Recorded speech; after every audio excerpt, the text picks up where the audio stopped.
Hey everyone, welcome back to the channel. Thank you for being here. My name is Andrew, coming to you from the beautiful Carolinas. Today's topic is going to be the behaviors of the narcissist.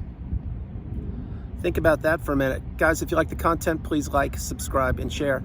So behaviors, what are these? These are the way you act. And most likely, your behaviors are stable, meaning, yes, sometimes you get super excited, perhaps sometimes you get frustrated, etc., but you're balanced out. In other words, you can regulate yourself. You understand that for a period of time, perhaps you're throwing a curveball, but you'll get over it, and tomorrow's a new day. In other words, you're learning, you're growing, you're becoming educated. The narcissist is not like this. Remember, excuse me, the narcissist sees things in black and white. And the narcissist needs to bully their way through life. And the behaviors of the narcissist many times are erratic, sometimes irrational. This is why when you're in these relationships with individuals who perhaps could be a narcissist, you see so many strange behaviors and so many mannerisms you can't wrap your head around. You're like, what was that? Like, it was just a glass of water and you just acted like it was, the end of the world, things like that. Small example. So this is what they do. The narcissist needs to have things go their way virtually every single time. So let's say, for example, remember when you were going to a restaurant and it was your restaurant, the one that you wanted to go to, the narcissist, what would they do? They most times would either create an intentional argument before you were going to the restaurant, or they would tell you that the food isn't good, or that nobody goes there, or the service was horrible, or perhaps they did go and they put on their game face. In other words, they turned on a little bit of charm, which I'll talk about in a minute with the narcissist, and they were sitting there with you at the table. But what were they doing? That's right, most likely they were on one of their smartphones, or they were giving the waiter more attention than you, or they were looking around the room looking to see who is there, who is looking at them. Remember, the narcissist is always searching for supply, whether you are with them, married to them, a neighbor, a friend, a family member, whomever. This is how the narcissist thrives. They need attention from everybody, from anybody, from anything. So using that restaurant analogy, it's a prime example. Now let's flip the script. Let's say it's the narcissist's turn to select a restaurant, which let's say you went to 100 restaurants with them. I'm sure they selected 99 of them because you most likely got to select the first one. And after that, no, that was enough for you. The narcissist will now take over. You get my point. You can read between the lines. But now it's their turn, one of their many turns to pick the restaurant. What's happening then? Well, they tell you that, hey, let's go to the restaurant at 7 o'clock. Get ready, okay? And you are ready at, let's say, 6 o'clock. You're ready to go. Everything's good. Well, 7 o'clock comes and goes, and the narcissist is still getting ready. In other words, what are they doing now? Now they're controlling you. They're making you more hungry. They're getting you frustrated. Now your dinner that you're going to be going to, that you're supposed to be going to at 7, perhaps it goes to 7:45 or 8, and you are supposed to sit there and wait for them. It's exactly what your job is. Yes, I did say job. Now, again, if you're in a stable or healthy relationship, when you say 7 o'clock, that's what it means. It means, hey, let's go at 7. Perfect, sounds great. Let's both be ready. We're adults. Jump in the car, off we go. But that's not how it works many times with the narcissist. Remember, they need to control things and the behaviors of the narcissist.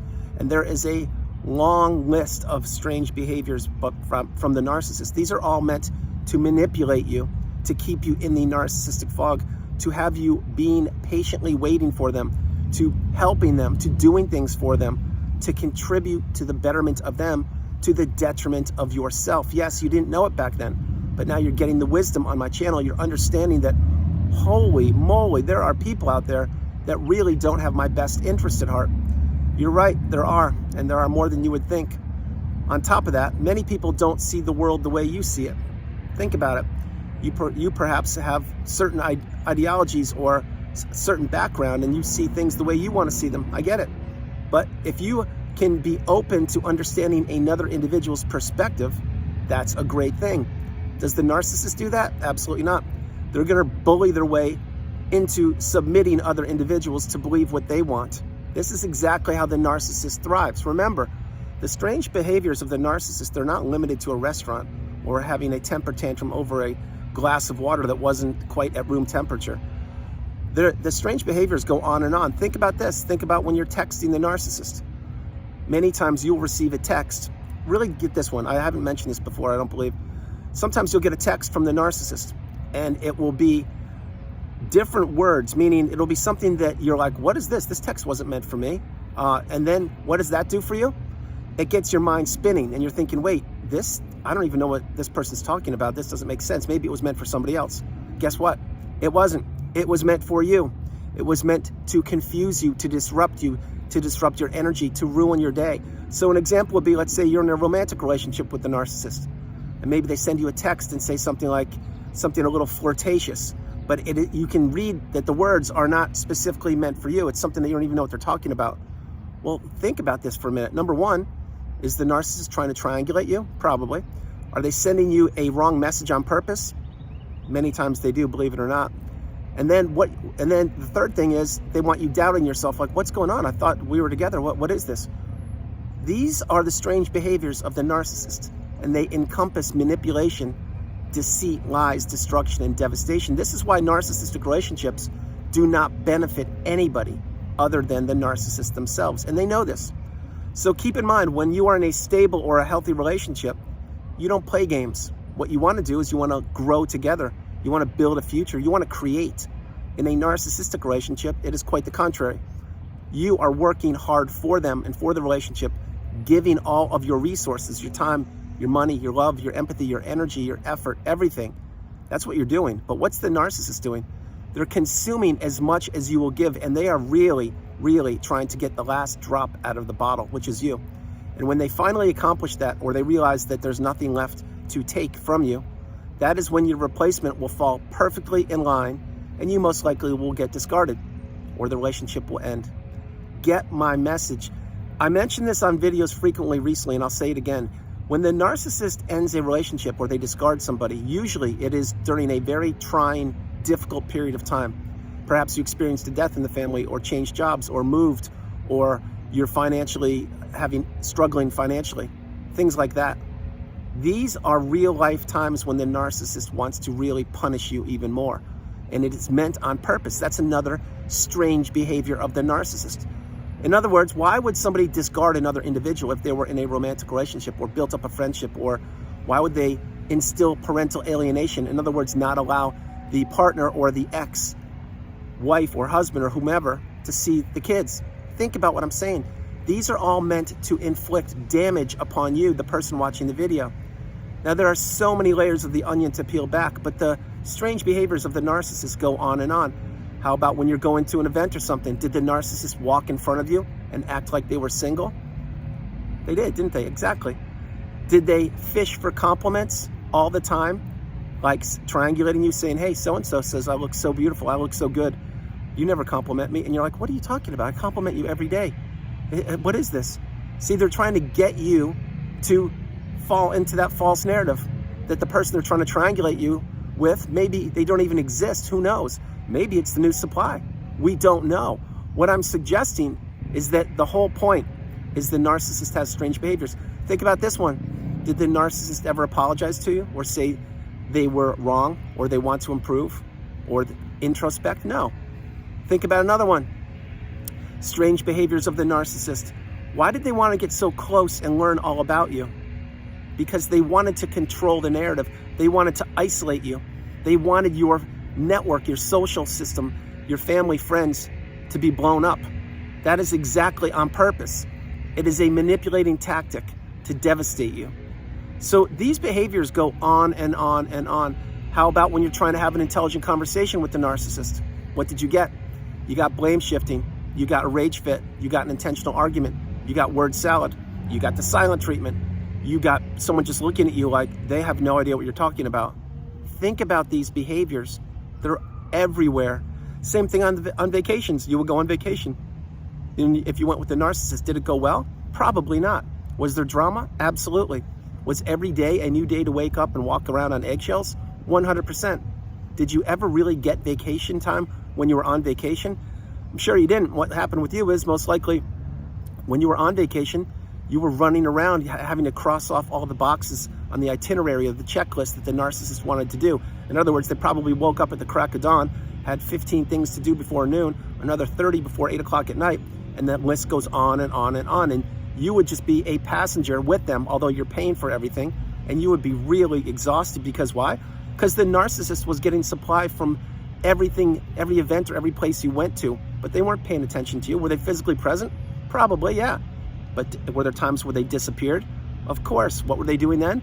They were on their smartphone, checking in with new sources of supply, probably sending pictures that you took to the new supply, saying, hey, look, I'm here in Rome, or I'm in Madagascar, or look at this, I'm in the beautiful Himalayas, I'm in Tibet. Get my point? This is what these people do. They're not trying to create memories with you. They're trying to create memories for themselves so they can use these images and locations to ensnare another person that doesn't know about the narcissistic abusive cycle. Think about it. How many times when you were taking pictures throughout the relationship were you standing right next to the narcissist, or were they really close to you? Not that often, right? No. Did they hide their wedding ring? Absolutely. Were these pictures taken strategically so you could be cut out of them? 100%. These are all behaviors to erase you. And that's exactly what happens when the narcissistic relationship ends. And let's say, for example, you were discarded. That's why they can turn their status on whatever social media platform it is from in a relationship to single or available or whatever these things are in a heartbeat, because you are replaceable. You've always been replaceable. You just didn't know it. Now, that was a bunch of tough love for you, but it's real. These behaviors are almost robotic-like, meaning that it's like they are coming from one script that is instilled in all the narcissistic individuals. They all play from the same playbook. Notice it. They all do the same things. And you may say, well, how is that possible? Did they all go to school, narcissism school, and learn how to do this and graduate at a young age and go out in the world and devastate people's families and relationships? No, but they did some other things that in a later video I will mention. It's not for this video because the video is almost finished. Point being, the strange behaviors of the narcissist go on and on. How about this one? Let's say you had an argument with the narcissist and it went really sideways. And then let's say a day goes by and then they talk to you as if nothing ever happened before. That's on purpose. That's manipulating. That is, did you ever actually sit down and address the conversation the argument that you had yesterday? No, you didn't. Why? Because the narcissist wants you to erase, wipe the slate clean so they can continue to abuse you more and more and more. And the more you stay in these long-term relationships with the narcissist, the worse they get. That's a fact. So guys, I hope you understand the message. We are all human beings. We all behave differently. My hope is you are behaving properly, doing the best you can, living your best life. But when you're in a relationship with the narcissist, it is extremely challenging, and you're pushed to the brink so many times. Perhaps you experienced reactive abuse. You did things you never thought you would do. You said things you never thought you would say. You behaved ways you never thought you would behave. You tolerated behaviors you never thought you would tolerate. Get the message. So guys, that's the video. I hope you liked it. I loved doing it from the beautiful Carolinas. This is Andrew. Namaste. Have a great afternoon. Stay true, stay blessed. Continue to become awakened and aware, and understand that you are the priority. You come first, second, and third. Please be the best version of yourself possible. If your relationship ended recently, I get it. There's going to be a lot of work ahead of you. Take time, and in your time, you will heal properly if you take the steps and you are methodical and understand that that relationship was built on quicksand, and you're going to have to process a whole lot of things. If the relationship ended a long time ago and you're in here for a refresher, God bless you. Help change the world for a better world. Share the video if you can. Like, subscribe, share, everything you can do. But remember, you are the priority. You come first, second, and third. So guys, no matter where you are on the planet, you are not alone. Remember that. You are not alone. I love you. Have a great day, and I will talk to you tomorrow. All right, bye, you guys.